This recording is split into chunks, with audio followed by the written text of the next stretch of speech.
Good morning. Hello, everyone. We're going to get started.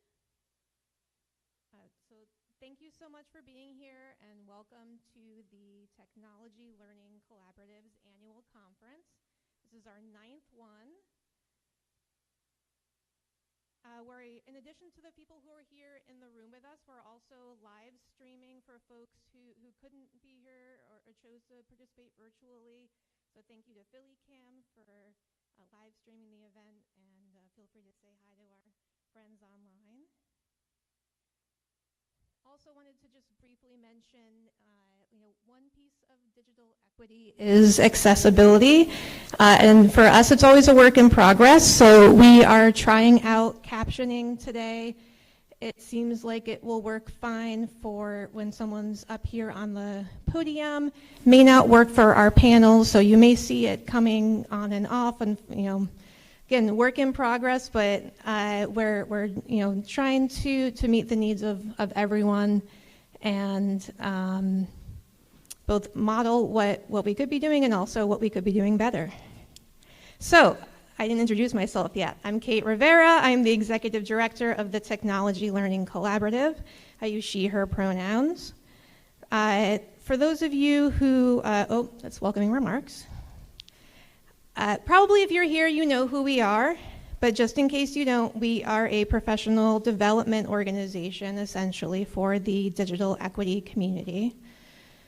We've been operating since 2012. We started as very grassroots and community-based, and we've been growing since then. We have an email listserv, we offer training, professional development, and we advocate for the needs of Philadelphia's digital equity community and for digital equity across the state. So from our roots as a really small, all volunteer-led collaborative, we're excited to grow, find more ways to support the digital equity community. In fact, this year we won our first federal grant focusing on supporting grassroots ACP outreach. And so we continue to expand and deepen our partner relationships. We have a great program here today. I'd like to give a shout out to our board and our planning committee, as well as the whole TLC team for all the work they've put into today's conference. Also wanted to mention we are currently recruiting for our board and our planning committee. So if you're interested in getting more involved, please come speak to me. We do have a couple of board members here today you could speak with as well. We have Bob Smith is over here, and Jonathan Latko is somewhere around. You can find him as well. And although they couldn't be here today, I do want to especially thank our outgoing board chair, Andy Stutzman, who just recently became executive director of Next Century Cities, still on the board, but no longer our board chair. And we have a new board chair who unfortunately also could not be here today, Nikki Pumphrey, who's the managing director at Perscolis. So one of the things that I find really exciting about this work and that I hope to really drive home to you today is that we are really part of a community, both locally here in Philly and in Pennsylvania, and also across the country. So that's why we have this conference during Digital Inclusion Week. You can see the hashtag up there, DIW 2023. So if you're on social media, feel free to use that hashtag to celebrate the work that's happening across the country. And I'm also really excited to share that the National Digital Inclusion Alliance is holding their annual conference here in Philadelphia in February. This is basically, our conference is like a mini version of that. Picture 1,000 people from across the country. It's a really exciting opportunity. Usually it's somewhere else, and if you want to go, you have to pay for the conference and a hotel and airfare. This year it's right here in Philly, and it's a great opportunity to showcase our local community, so I hope folks register to attend that. And they do have early bird registration open through the end of October. And of course, I want to thank our amazing sponsors whose support made this conference possible and makes our work possible year-round. We have presenting sponsor, Comcast Universal, platinum sponsor, Dell Technologies, Gold sponsor, the Pennsylvania Broadband Development Authority. Bronze sponsor, Next Century City. We also have support from PICO. And last but not least, the Temple University Information Technology Services was kind enough to give us the space to use. I'd also like to thank our funders who support our activities year-round, including the Independence Public Media Foundation and Verizon. And now, without further ado, I'd like to introduce welcoming remarks from our presenting sponsor, Stephanie Kosta, the Vice President of Government and Regulatory Affairs for Comcast Freedom Region. Come on up, Stephanie.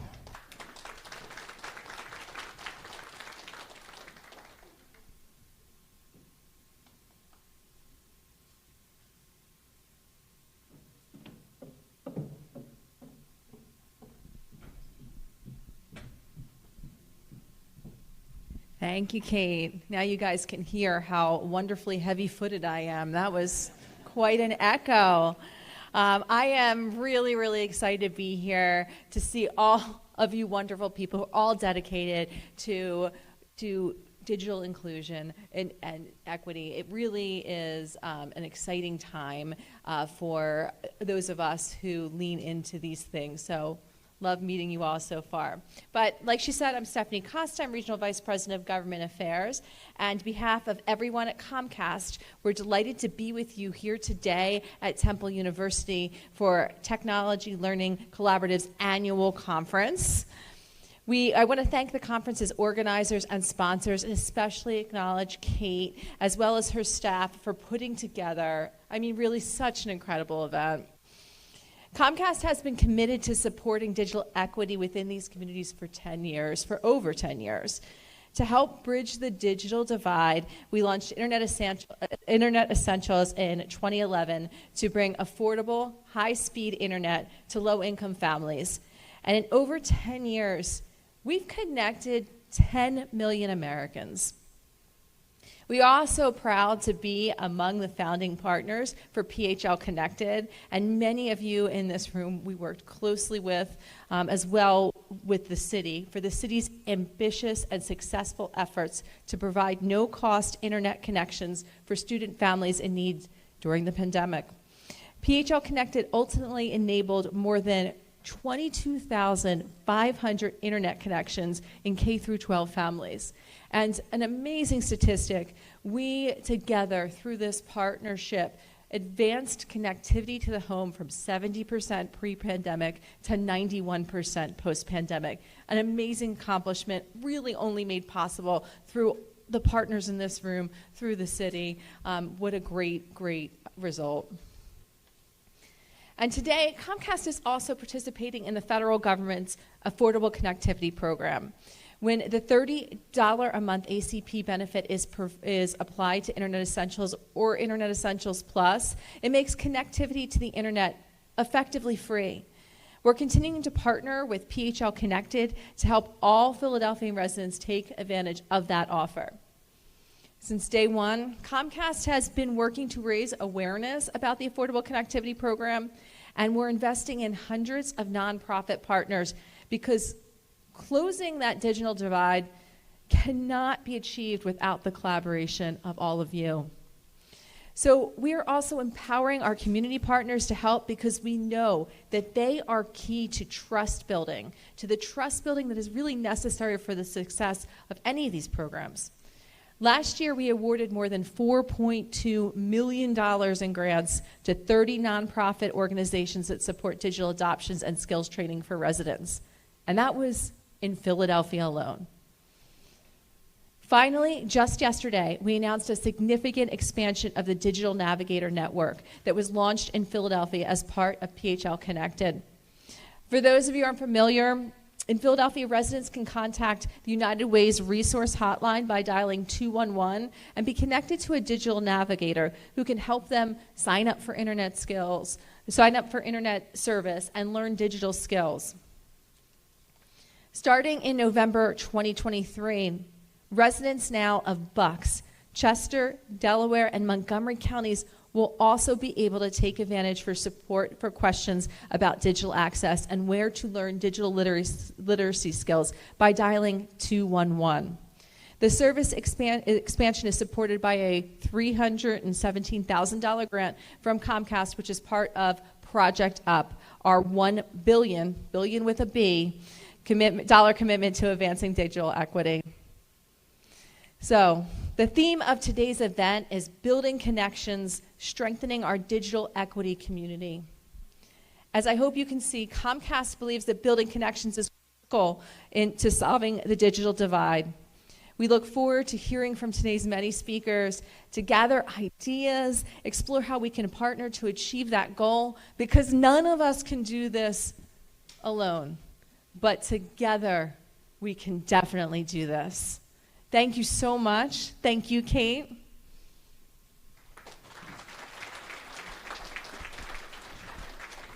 Thank you, Stephanie. So happy to have you and the whole Comcast team here today. And then before we get started with our opening panel discussion, I would like to introduce our MC for the morning, Matt DeLucia, weekday reporter for NBC 10, who covers breaking news and stories impacting the community. He joined NBC 10 as a reporter in 2013 and is a 12-time Emmy Award recipient, including 2 honors for Best General Assignment Reporting in the Mid-Atlantic region. We're so excited to have Matt with us here today. Come on up, Matt.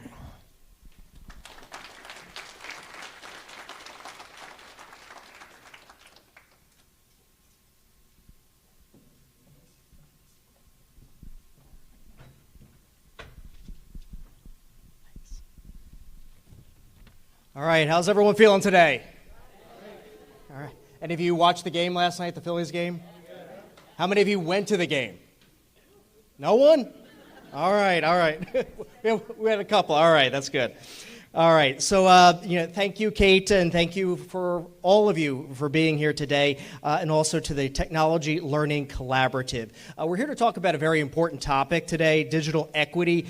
It is such an important issue for our communities here in Philadelphia and across the state. And it's wonderful to see a room full of practitioners and people who are really involved in this gathered here today, as well as those of you who are watching online as well. And we're here to learn from each other, as well as celebrate all of your hard work. Now, we have a packed agenda for you today with our opening panel discussion that's going to be happening in just a few minutes, and that's going to be followed by a round of breakout sessions. And then you'll come back here to the main room for a presentation on digital navigators, followed by lunch. And then in the afternoon, we'll have another round of breakout sessions, and then come back together for a collaborative session designed to help the PA Broadband Development Authority build a vision and a plan for digital equity in Pennsylvania. And last but certainly not least, we'll have a networking reception thanks to our presenting sponsor, Comcast. So let's get started with our opening panel discussion, National Perspectives on Digital Equity. We're very lucky to have 3 national digital equity experts joining us this morning to share their insights and perspectives into this work. Please join me in welcoming our panel moderator, Loraine Ballard Morrill. She's the Director of News and Community Affairs for the Philadelphia region for iHeartMedia Markets Group. Loraine hosts and produces Insight and What's Going On. Under her leadership, Power 99 was the first station to receive a record-breaking 7 prestigious National Association of Broadcasters Crystal Radio Awards for community service, and the first to receive the NAB inaugural Crystal Heritage Award. And being in broadcasting, those are definitely big deals. And you can also view her full bio via the QR code that is on your agenda. So, without further ado, I'm going to get out of the way and welcome Loraine to the stage to get this panel discussion underway. Thank you, Matt.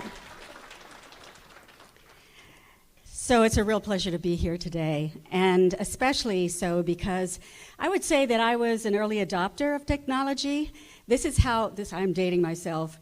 I had a Mac that had a black and white screen, a floppy disk, and a dot matrix printer.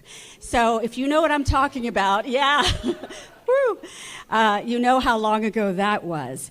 So very early on, I understood the power of technology, and what I think has been so wonderful over the years is that I've had wonderful partners in helping promote digital inclusion, including Bob Smith. Bob Smith is my friend, and we've worked together for, I'd say, decades to help reach folks who have not been included in the digital space. Digital equity is fair and equal access to digital technologies and resources for all individuals, regardless of their socioeconomic status. I'd also like to say that we talk about technology, we talk about the internet and all those different things that are connected, but let's not get it twisted. The technology will always evolve, but as Dr. Nicole Turner-Lee said, the digital divide is not a technical issue. It's about social and economic inequality. Bridging the digital divide is about bridging the opportunity divide. So that is what we're going to be talking about today, is how we can begin to narrow that opportunity divide. I'm so privileged to be able to introduce our panel members, who I'm going to ask to start coming up to the stage and take your seats while I introduce this very august group of people. We are joined by Francella Ochillo, who is attorney and public interest advocate who works to ensure all Americans can benefit from advances in technology, regardless of geography or income. During her tenure as executive director of Next Century Cities, Francella elevated community-based perspectives in Federal Communications Commission, Federal Trade Commission, and National Telecommunications and Information Administration proceedings, memorializing the local impact of federal policy proposals. Gigi Sohn is a Benton Institute Senior Fellow and Public Advocate and the Executive Director of the American Association of Public Broadband. She is one of the nation's leading public advocates for open, affordable, and democratic communications networks. From 2013 to 16, Gigi was counselor to the former chair of the Federal Communications Commission, Tom Wheeler, singled out by Chairman Wheeler as the conscience of the chairman's office for her tireless advocacy on behalf of American consumers and competition. The Daily Dot named Gigi one of the heroes who saved the internet. That's pretty awesome, right? And then we have Marta Urquilla. She is president of Centri Tech Foundation, a social venture dedicated to building an inclusive digital economy. She has over 25 years of experience creating and leading solutions to improve the lives of low-income people and communities of color. Among her many distinguished accomplishments, Marta served in the Obama administration as senior policy advisor in the White House Office of Social Innovation and Civic Participation, and as senior advisor for innovation at AmeriCorps. She launched the first social innovation fund for the U.S. government, which is a model adopted across federal agencies. So as you can hear, these are some amazing individuals who are very much a part of the vanguard of the digital inclusion. So first, as I sit down, let me ask the question, and we'll just go in the order.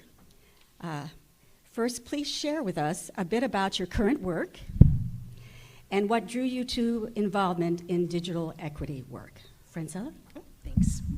Good morning, you guys, and thank you so much just for that warm introduction. Also to Kate, the entire TLC team. I see you guys in your t-shirts, the AV, catering, and security. Thank you so much just for putting this entire production together. To your question a little bit about why I work on this issue, I'll admit that I'm not, you're gonna hear from Marta and Gigi about their tenure in this tech policy world is much longer than mine. But I'd like to think I make up for it with passion. And so my background is in actually working before I worked on tech policy. I worked on mortgage-backed securities and derivatives, so I had a very different turn. And so when I came to digital equity issues, a lot of the times I was seeing the dollars and cents. Like, forget about everybody's values. Where we invest our money says everything you need to know about people's values.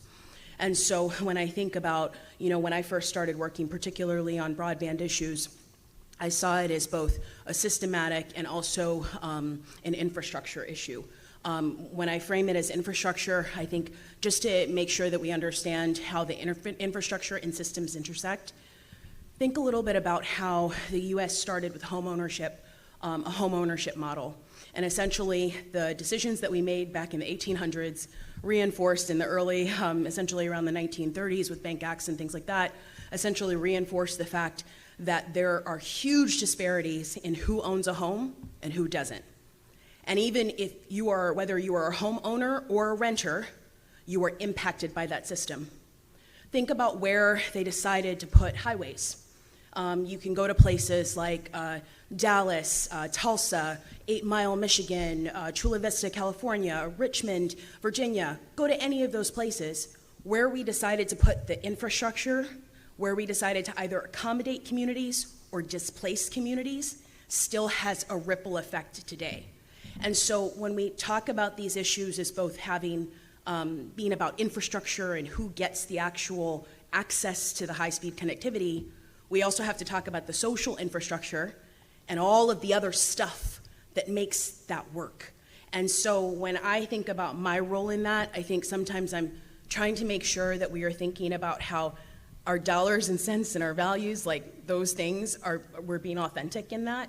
And if we're not, without blame or shame, using this as an opportunity to course correct. All right, thank you so much, Francella. Gigi? Good morning, everybody. Is this on? You might have to turn it on. Here we go. I think it's working.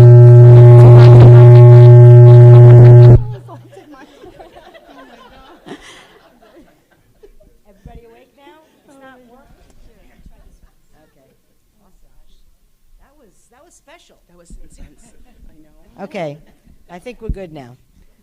So I want to also thank Kate and TLC for inviting me here today. Just got back from Pittsburgh.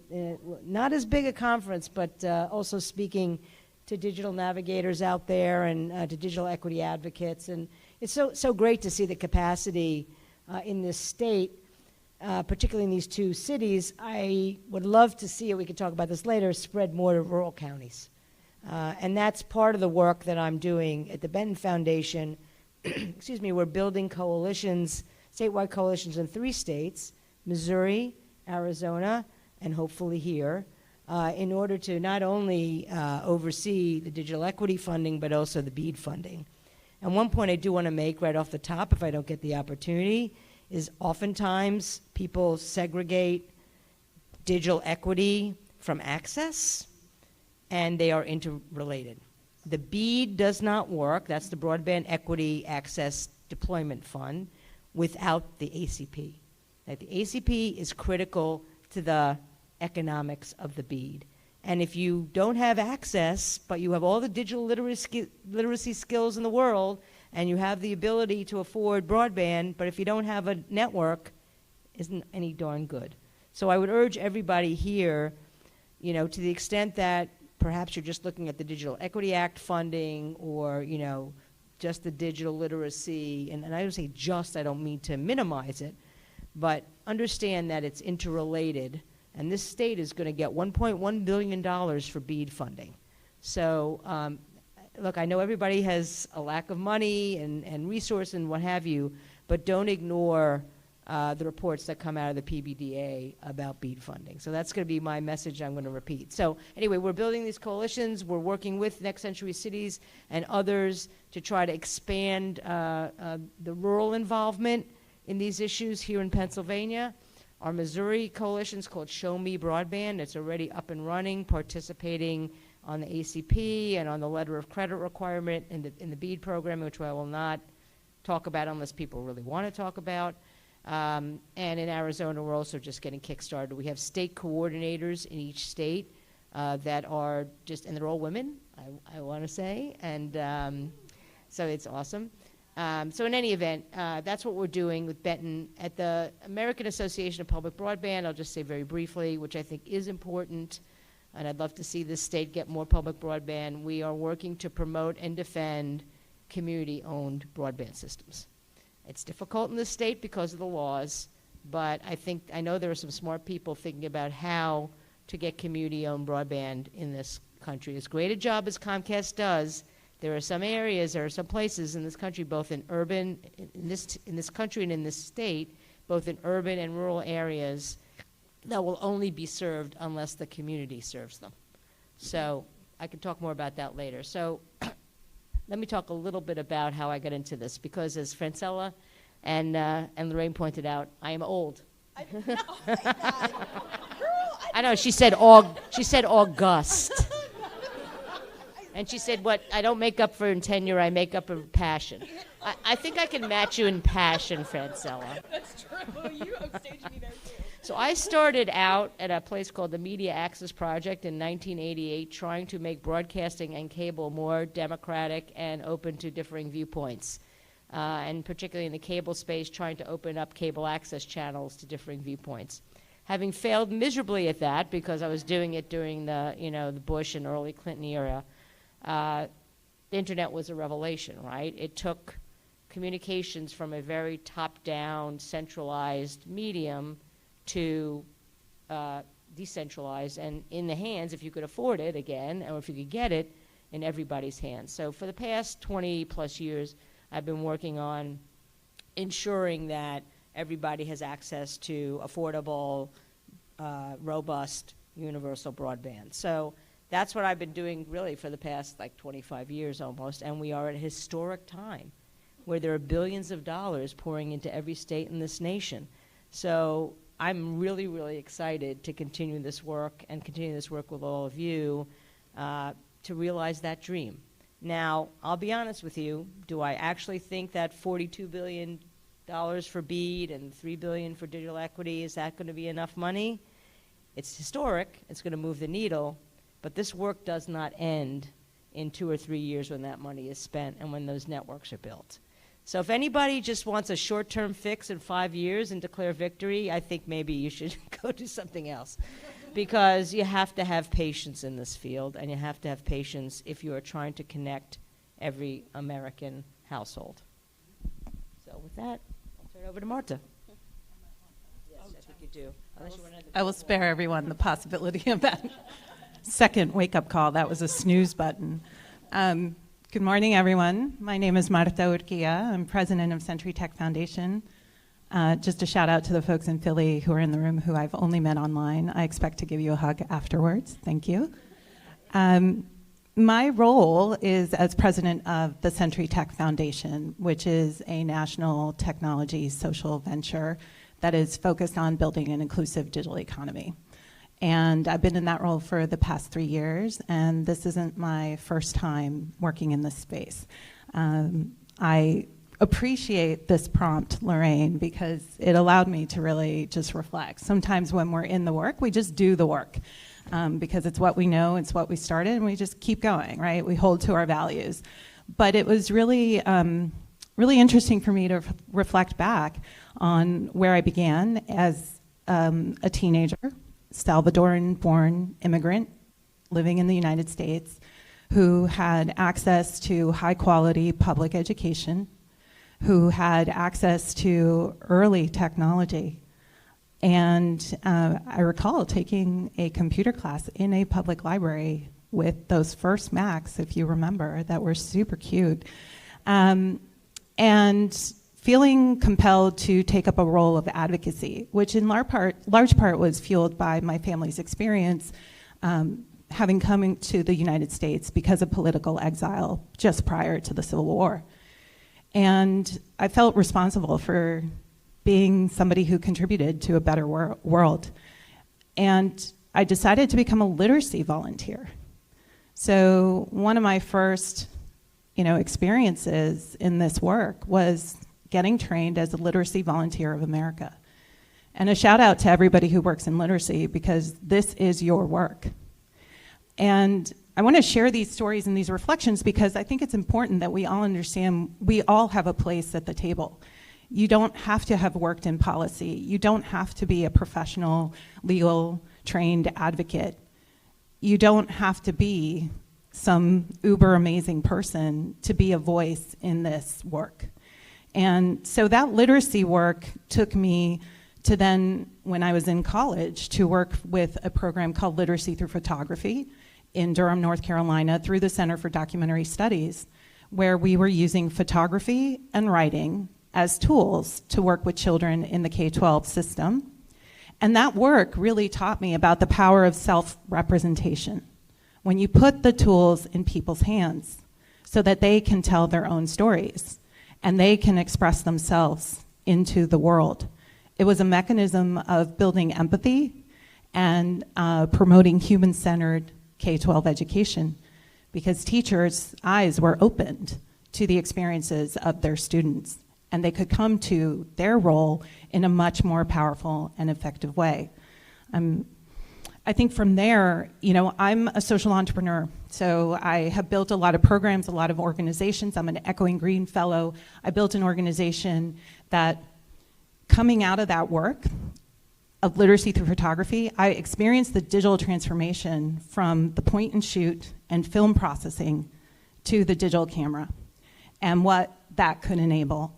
And then I went to look at this work of training girls and young women in Washington, D.C., to leverage technology and the arts as a mechanism for leadership development. And I thought it was really important because girls' perceptions at the time of what they could use a computer for were to be a secretary. And I was intent on disrupting that. That work led me to then work with the Marino Institute, which has now become Venture Philanthropy Partners in Washington, D.C., and to be a part of a pilot called the Youth Development Collaborative, which was really about two things: the change management of the nonprofit sector. This was at a time when nonprofits operated with maybe one computer in their entire organization, and guess who used it? The bookkeeper.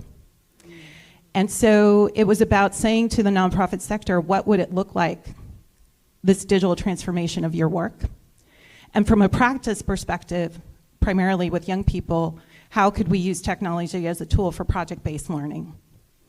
From there, I went to One Economy Corporation, where I was recruited to design a national youth program, which was initially funded by Ted Leonsis, to train young people in technology so that they could be deployed to then train their neighbors and communities how to get online. This was in the dot-com era. We're talking 2000, 2001. That program, the Digital Connectors, which I designed, went on to become a national program, which, thank you, Comcast, several years later was co-branded with Comcast. And I think those were the early days into Internet Essentials. And that was a really amazing experience. So I come at this work by virtue of all of that. And I share that with you to say that there are many paths to this. And I think that, to Gigi's point of the urgency of this moment, this work requires all of us. This is a cross-sectoral approach. This requires the individual at the neighborhood level to those who are thought leaders and decision makers at the federal level. Also, this is work that you need to frame beyond digital equity and inclusion. I recognize and I applaud that we are celebrating Digital Inclusion Week. Please understand that the end goal is not digital equity. Digital equity is a service, it is a strategy towards those futures that we must believe are available to us all. Those inclusive futures in a world where everyone can pursue their aspirations and thrive. This is but a means to an end. Thank you so much. Well, as you can see, we have three disruptors up here on the panel, and that is so important and so exciting, and potentially out here as well. Let's talk about the challenges. You already touched on the fact that, well, there's literacy, and there's also access. So you can have all the literacy that you can possibly have, but if you have no access, it doesn't mean anything. So I wonder if you can talk now about the barriers that you see to this digital equity, and what are some of the unspoken realities in the conversation about digital inclusion, which you've already touched upon, but let's dig into that a little deeper. Francella?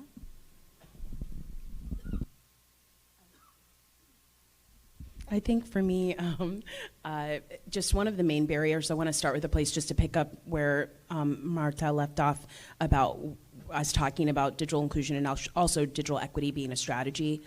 I always want to acknowledge that when we're talking about digital inclusion, it's because our system is designed to be exclusive. Mm-hmm. Like, let's just start with that as the premise. The premise was that people who were designed to have better access, faster access, cheaper access, the first access, whatever it is, And people who didn't have resources could maybe go to public places, schools, libraries, wherever. And I think that if we can just acknowledge that that's our starting place, it's important for us to stop separating digital equity from our access strategy. Digital equity is separate and apart from all the other things we're doing.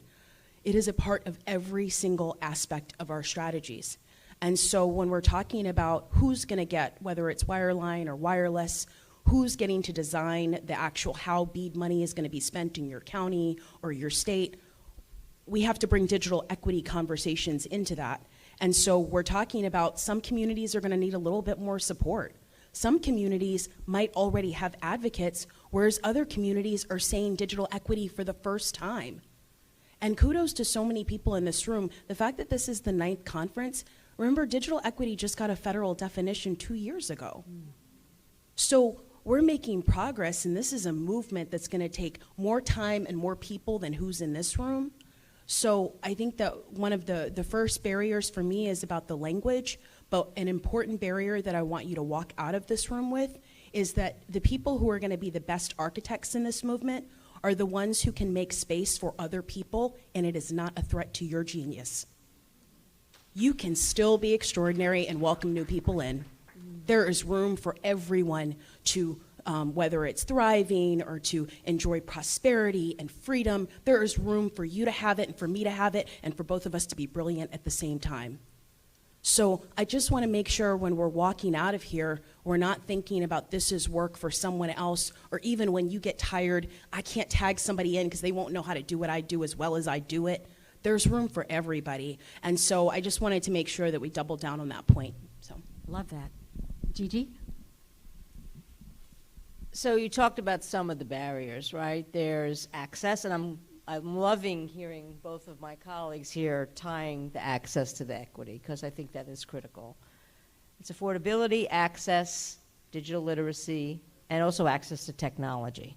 I'm going to say something I said yesterday in Pittsburgh. I do not understand why with Apple, Google, and Dell, not every single household in America doesn't have a free, at least 2 free devices. I don't get that, but obviously that's not the case. So what are some of the challenges there? One, and this is going to be a thread I'm probably going to mention every single time to every single question, is resources, money, right? I mean, there's never enough money to adequately resource the advocates. We're having a crisis with the Affordable Connectivity Program, which I know is a question you'll ask later. Some foundations are stepping up. Look, I've been very, very fortunate my whole career. I've been supported by some of the biggest foundations in the country, but we need more, okay? And God bless Comcast, and it's hard for me to say this sometimes, but God bless Comcast for really stepping up. I was there when I worked at Public Knowledge. I was there at the very beginning when Comcast came to me and talked about Internet Essentials, and they had signed up like 200,000 people. I'm like, what kind of nonsense is this? But you stuck with it, and now it's a meaningful program.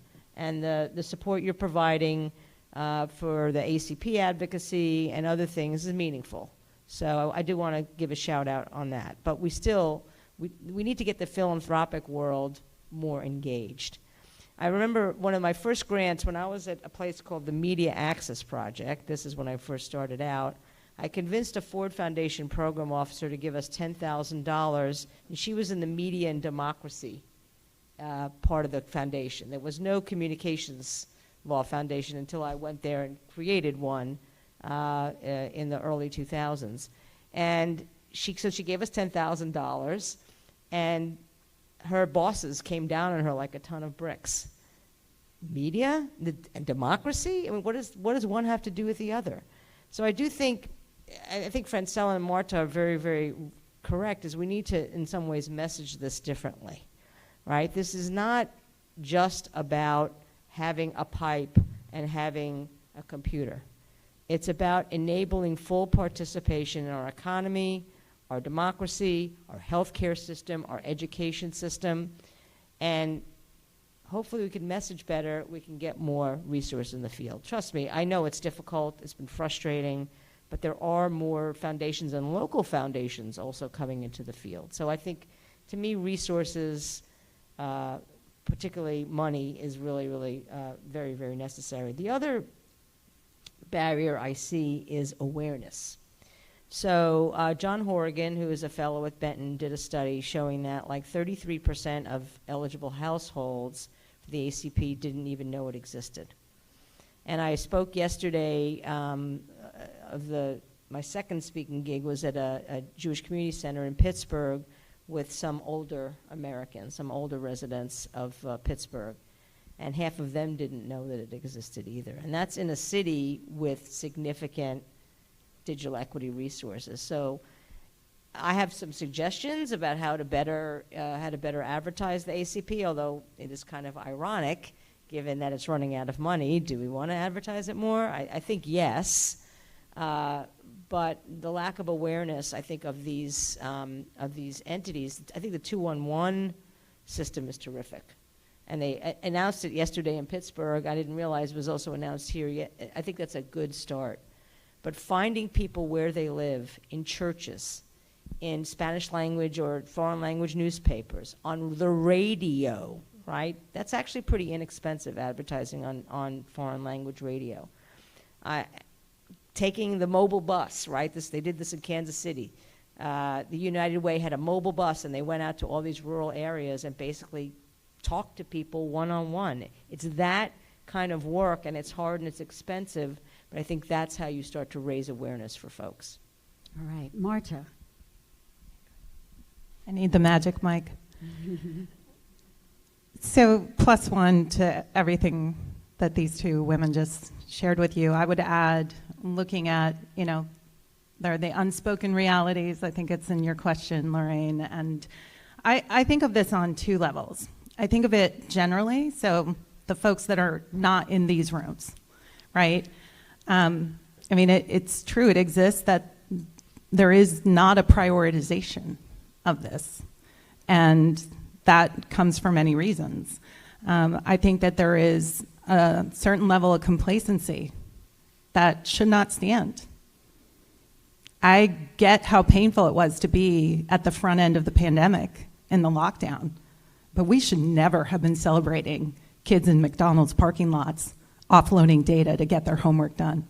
That is not a win. We seeded the solutioning of access to the home for 2 decades. That was the work I was doing in 2000, 2001.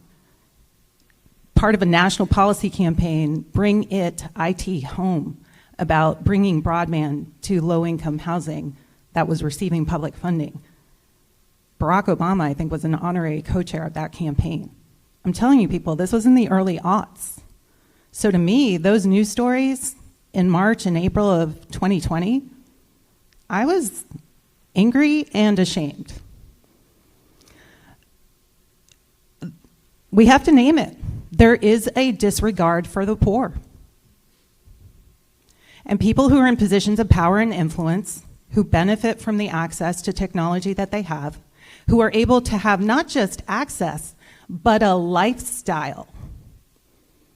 High-end, tech-enabled, innovation-rich housing, recreation, you name it.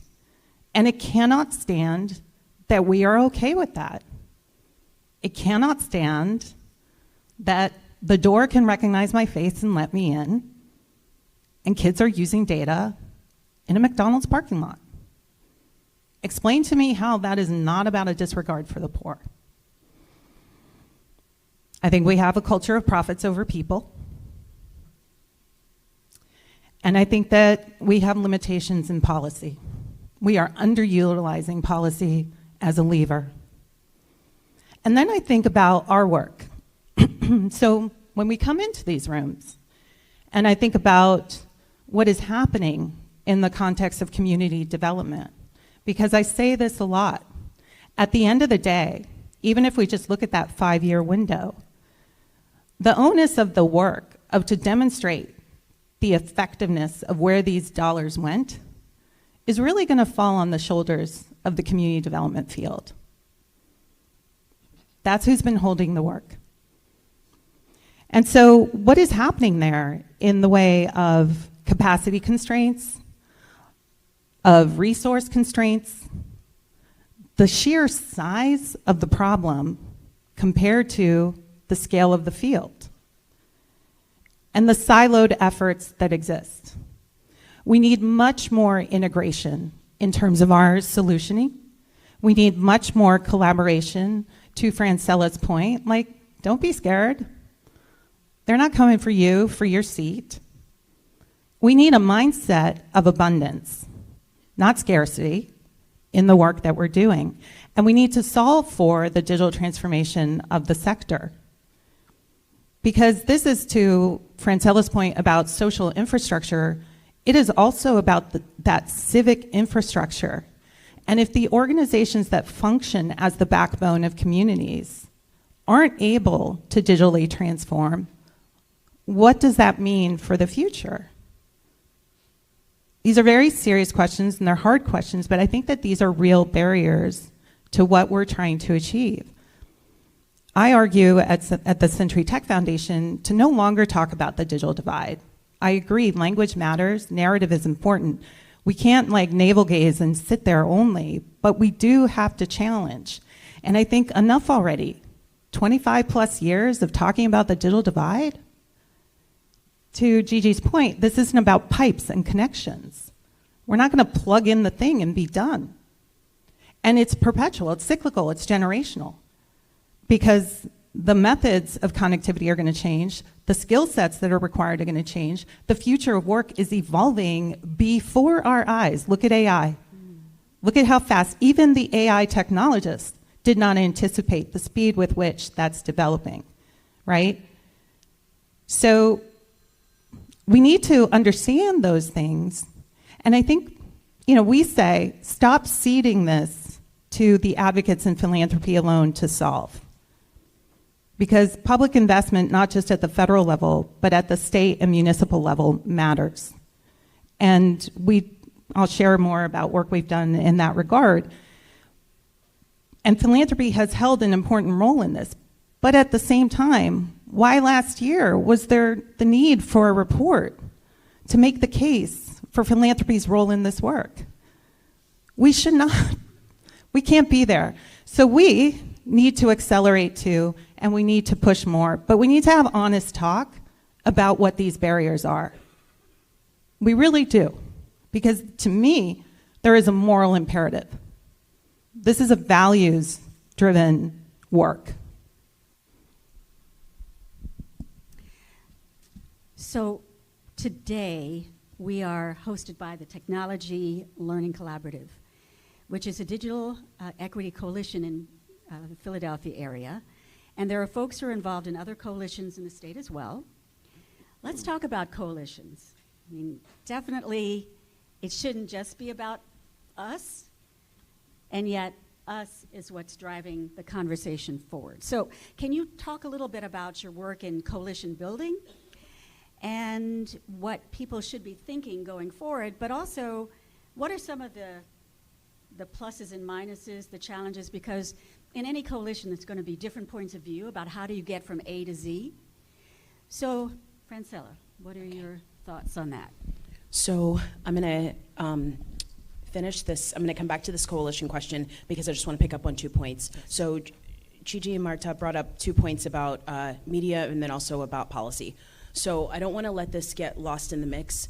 When we are thinking about how important the storytelling is on this, we have to make sure that we know our own numbers. Like, you have to know your own data and then be able to convey that in a way that actually explains what does that feel like for the people who are impacted.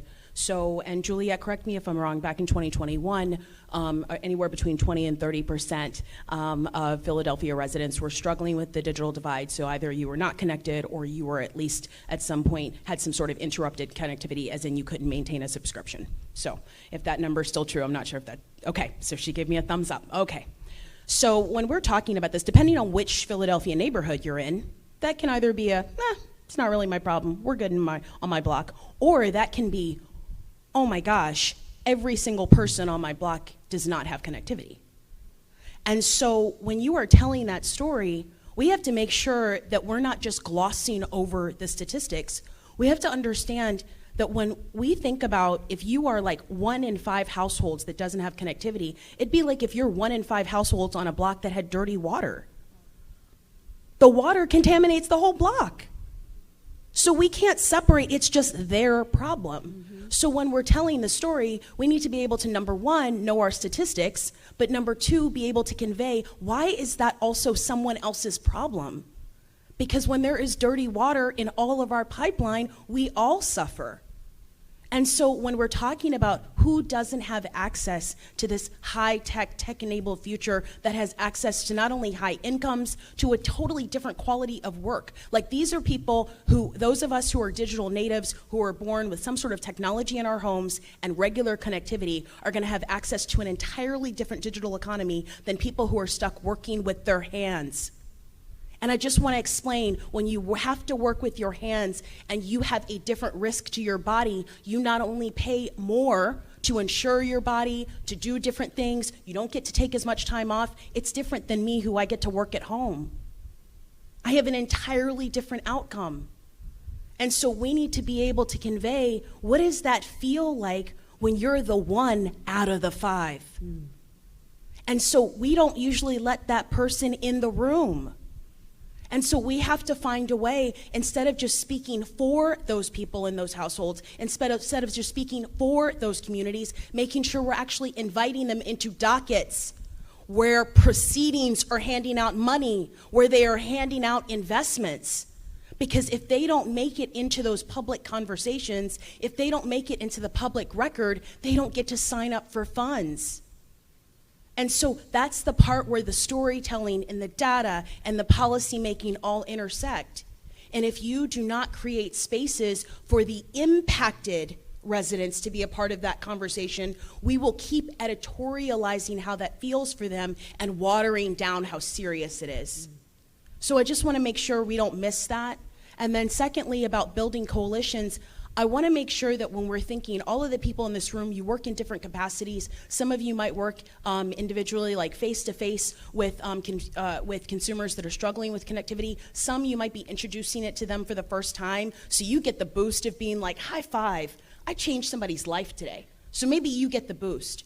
But I want to make sure that when we're talking about working in coalition, as a former executive director of Next Century Cities, we were working with local governments when no one cared about bringing local governments into federal and state conversations about broadband. The posture was, when I started in 2019, the federal agencies and other people decided what was going to happen with that money and told local governments what was going to happen. And so we were constantly in this struggle of making sure that local officials could actually be a thought partner, an ideation partner, an actual respected contributor to designing programs. But that work wears on you. And if we don't find a way to work in coalition, what happens is that people just get burnt out and leave. And we already have a deficit of people that don't work on the public interest side of this work. And so we have to find a way, especially when working in coalitions, to be able to lift up the work that's important to you, but also understand where there are intersections and you can have immediate wins, and at least those get you a little bit closer to your goal. So when you are building coalition, I encourage you to stretch outside of your usual suspects. Get in bed with like those strange bedfellows where people are like, oh, I work on broadband and I reached out to the Girl Scouts. Or, oh, I was working with the librarians and we reached out to the accountants and the home builders.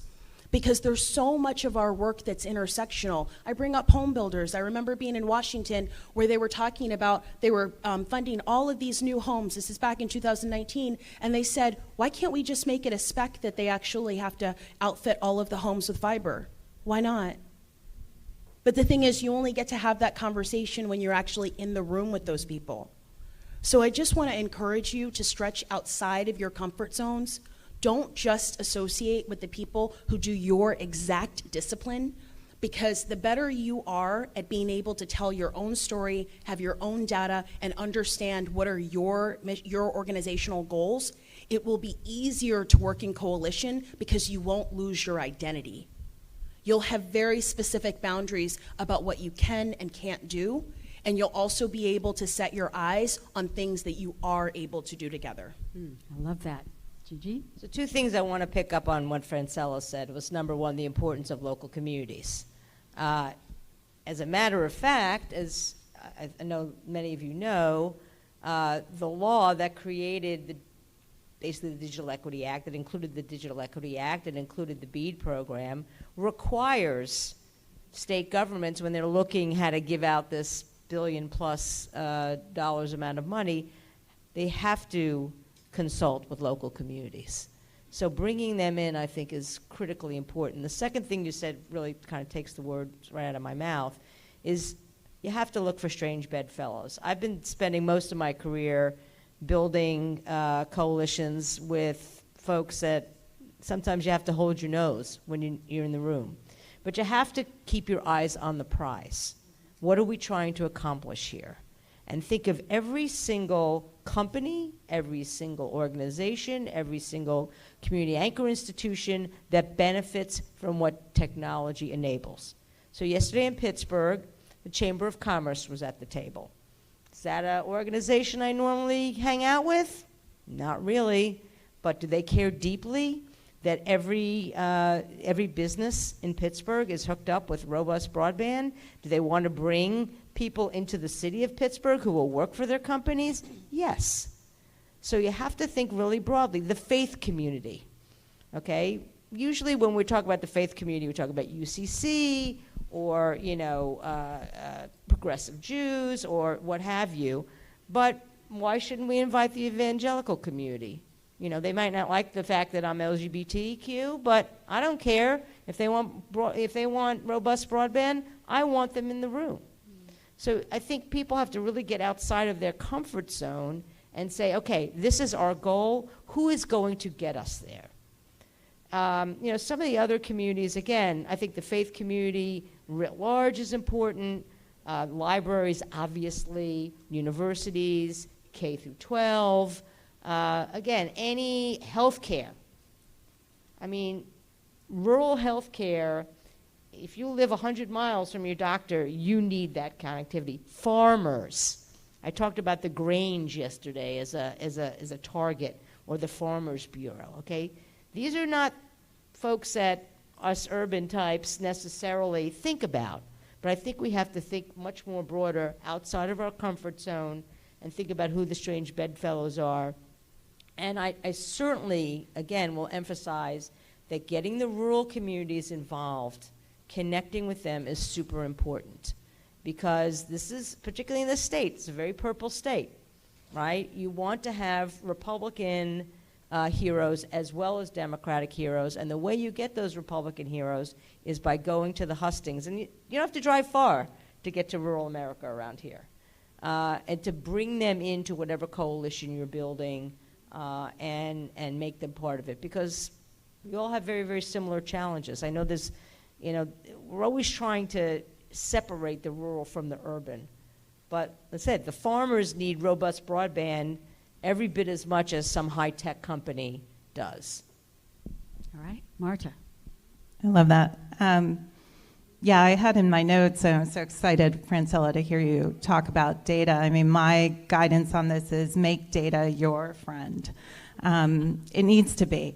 And it needs to help you get really clear about the scope of the problem you're trying to solve. If you're trying to solution for a problem and you haven't done the work of gathering the data to define the problem, to get clear on where the sharp edges are and where the questions are, I don't think you're going to get far. So data has to be a priority. It has to be a value. It can only serve you to get to better solutions. It will inform decision making. It will clarify what we're looking at, and it will open up opportunity. I truly believe that. Centri Tech Foundation had the great honor and privilege of being a part of the Philadelphia Household Internet Assessment in 2021.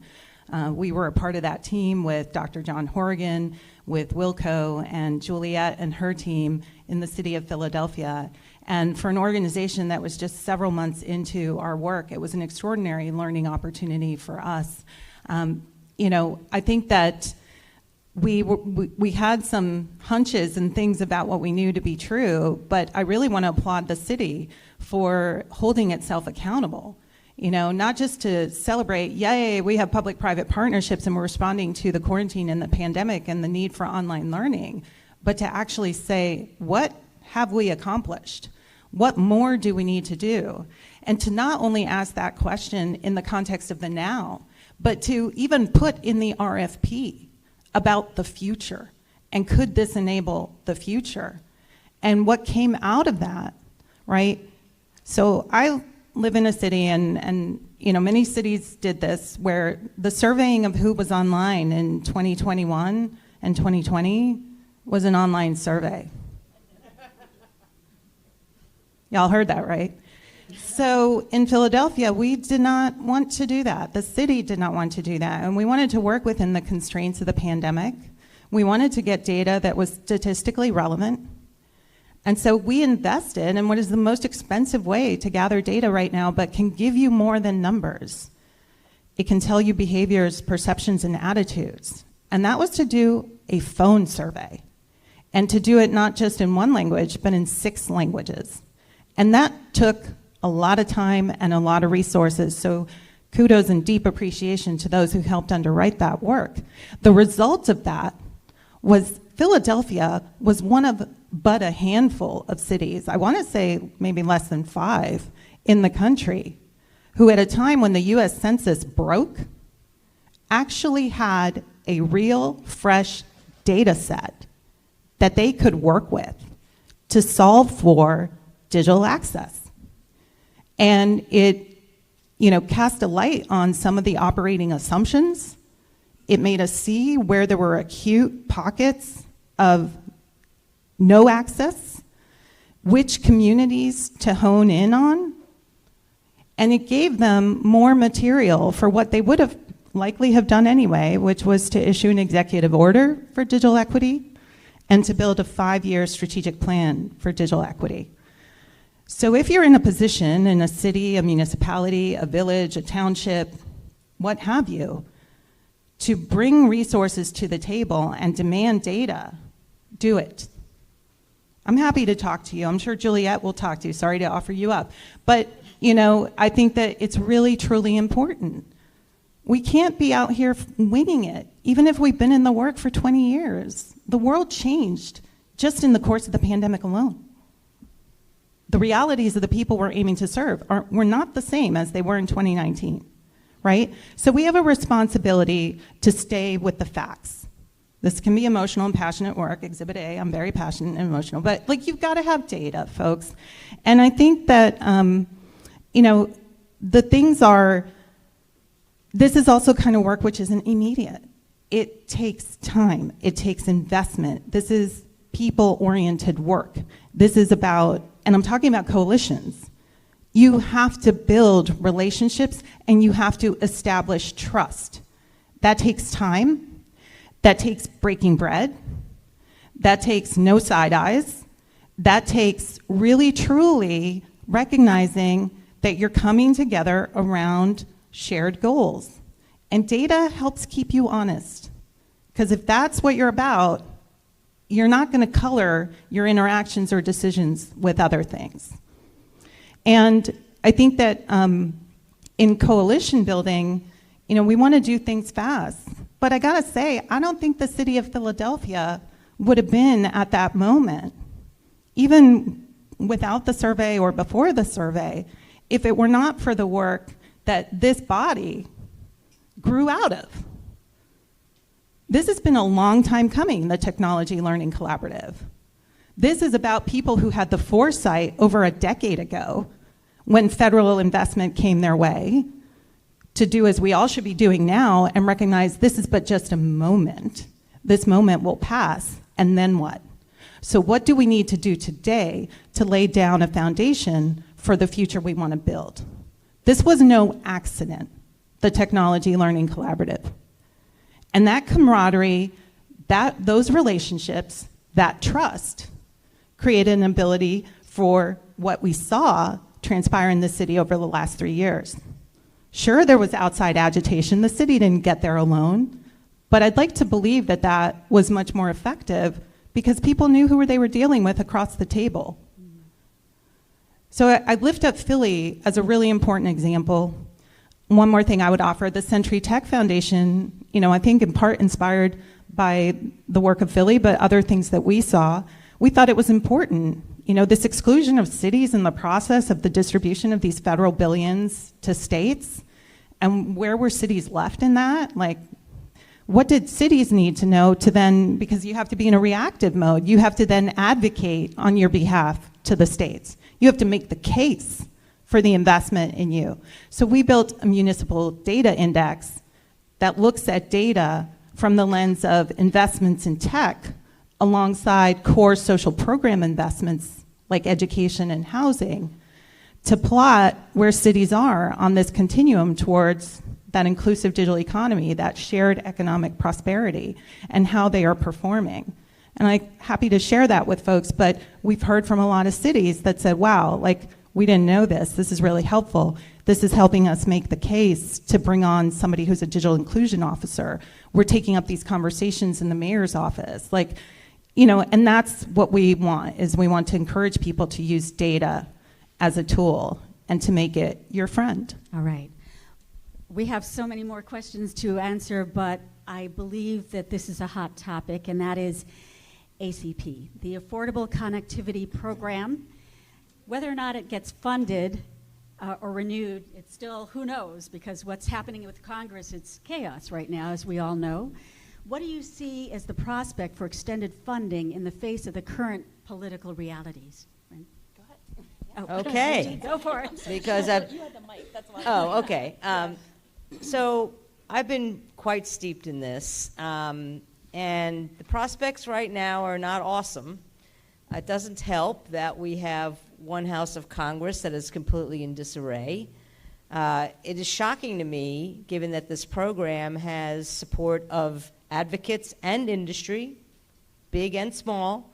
It has support from Republicans and Democrats. In fact, the ACP program, the Affordable Connectivity Program, for those of you that don't know, is a $30 a month subsidy for broadband. It's taken up by 21 million homes in the U.S. and probably would be more if we improve our awareness, which we need to get the money first before we keep stepping on the gas and signing more people up, yet we're about to run out of money. It's supposed to be April of next year, and the ISPs are going to need to start to tell the subscribers in January that they're going to lose this benefit. And if we lose this benefit, I can assure you it's going to be very, very hard to get people to get back on because they won't trust, and they won't trust the government to take care of them. So the bad news is that it hasn't been refunded yet, and we're getting down to the end of the year. The good news is that there is a lot of support, and there will be some vehicles. Hopefully the House will straighten themselves out in the next couple days, and there are some vehicles. They're obviously, again, in mid-November, are going to vote to fund the government, so that's a vehicle. There may be another supplemental bill for Ukraine that's separate, so there's a vehicle there. There's also a bunch of appropriations bills. It's either going to be one huge appropriations bill, which Congress has been doing for the past, decade, or Republicans would like them to be separate, but I don't know if that's going to happen. So the sand is running out of the hourglass. So what can you do? Both the Pew Charitable Trust, which has fantastic resources, if you don't, and they are a big funder of Benton, so I will admit that in all transparency. They have a toolkit that will give you the tools you need, template letters, places to send it. I know I think Kate said that TLC has some money to do that. You got to weigh in with your members of Congress. That's, both senators, and you've got one Senator Fetterman who cares deeply about this. And the second Senator Casey is running for re-election. So there's an opportunity to press, I think, both of them to be heroes, because what I'm not hearing on Capitol Hill is a senator or a member of Congress who gets up every single day and makes a speech on the floor about how we have to fund the ACP. We do not have a hero in Congress. There's a lot who are supportive, but not the one who, again, wakes up every day and says, okay, how are we going to save this program? So we're running out of time, and if there was ever a time to act and let your members of Congress know that this is important to you and the people you serve, now is the time. Let me say one last thing, and then I'll turn it over to my colleagues. The ACP will not be funded as a permanent entitlement, all right? And I was there when the emergency broadband benefit was being put in the first COVID bill. I advocated for that, for the $50, and I was actually shocked when it was passed and delighted. But that being said, and that was also a bipartisan bill, that being said, I do not see this Congress or any Congress in the future saying, yes, this should be like LIHEAP or SNAP or Medicare, where we're just gonna, we're gonna fund it in perpetuity. It should be, but it won't be. So at best, we're gonna get a year or two of bridge funding, then what happens? In my opinion, what needs to happen is the FCC needs to relook at its universal service program, Universal Service Fund, which pays for connectivity to schools and libraries, to rural health care. It pays for Lifeline, which is the $9.25 subsidy that's mostly used for mobile service, and it also pays for high-cost deployment of networks in high-cost areas. Well, with all the money, the tens of billions of dollars being spent to build networks, I don't think the FCC needs to spend quite as much on deployment. So they can rework it. They need to make sure that more companies are contributing to universal service. So just again, as a background, the only companies that contribute to the Universal Service Fund are wireless telephony and landline telephone. Who still has a landline telephone? Yeah, I figured. I'm looking a lot of gray hair here. So obviously that pot of money is shrinking.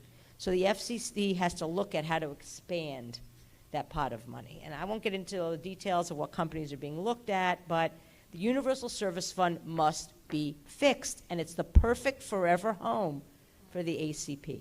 All But right, we need that bridge funding first. Great. I'm going to ask our Francella and Marta to kind of keep it quick because we're running out of time. But go ahead, Francella. Okay, so I'll whip through, and I think landline phones are very cool. So just a couple of things. I think ACP, it's true, I do. I think that ACP is very important, just like, any program, doesn't matter if it's food security, housing subsidies, all sorts of things. I think it's critical that we make sure that there are programs that help support low-income families that are having trouble maintaining their subscriptions. However, as a background note, I think this is a point where history is catching up with us, and where this is important to ground your advocacy in two truths. Number one, the way we treat poor people in the U.S., it's soaked in shame. It's just the reason why we don't have an advocate for anything about low income is because in the U.S., it's like if you're poor, you didn't try hard enough, you didn't, whatever it is. And I say that as a first-generation American, poverty is very different in the U.S. than it is in other places. And so when we talk about these programs, we make it seem like we're doing something for these populations. I want to be very clear. We have had 2 decades of low-income communities contributing to deployment in high-income communities. So when we are creating these programs, it is not a gift to these populations. It is about fairness. And so when we are talking about this, I want to make sure that it's not just this giveaway or an entitlement program or whatever it is that the politicos want to call it. This is about what is fair and what is right about treating people with dignity. Secondly, when we are talking about long-term like ACP planning, Lifeline program planning, part of this is the lack of our long-term visioning on this. We don't spend a lot of time thinking about the society we want 10 and 20 years from now.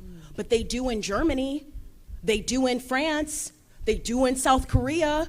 They are thinking about this. And so if we want to be this like visionary, this place that everyone else is supposed to emulate, if we want to make sure that everyone has access to a 22nd century economy, we need to also start thinking about how do we make sure that they can also be digital architects and not just consumers? How do we make sure that they can be creators? How can they start their own businesses? There are a lot of questions that we need to answer, but that takes us having a long-term posture instead of a reactionary posture and just dealing with things 1 year at a time. Okay, Marta. I feel like I'm playing Boggle and I'm checking off the things that, other people's words. But +1 on all of that. And I would say that, this is what that discussion about the coalition building was about. I also think the advocacy, it's core to your work, but it's not your work only. And I think that is something where those of us who are investing in community development organizations need to take up that work, because the community development organizations that are the front line, they need to do the job of being the front line. Others need to do the work of advocating and recognize what we all share in this. We all have a stake in this. If you're an employer, this is about building your talent pipeline. If you care about health outcomes, if you're an insurance provider, a hospital, this is about your cost centers. This is about patient outcomes, right? If you care about democracy, this is about civic participation. You pick one issue that's mission driven. This is about that. And so we need more people in the arena doing the work, and it cannot only fall to these coalitions. However, these coalitions do hold power, and they do have voices that have earned respect. So to think about that and how you continue to leverage those to help the others who cannot. And I think that, the future visioning is such a core piece. And I think that's the work groups like this are really good at. I think that that's where that visioning needs to flow up. And how are you in coordination with other coalitions, right, to build that shared vision? I just want to say one last thing. Common Sense Media also has a very, very good toolkit for weighing in with your members of Congress. And that's the squeaky wheel that needs the grease. Well, I think that you couldn't have asked for 3 more passionate and eloquent advocates for digital inclusion, which is not just about connecting people to the internet. It's about connecting people to opportunities, education, healthcare, and a better quality of life. Let's give our panelists a round of appreciation. Francella Ochillo, former Executive Director, Next Century Cities. Gigi Sohn, Senior Fellow, Benton Institute for Broadband and Society. And Marta Urquilla, President of Centri Tech Foundation. Thanks to the 3 of you for your passionate advocacy.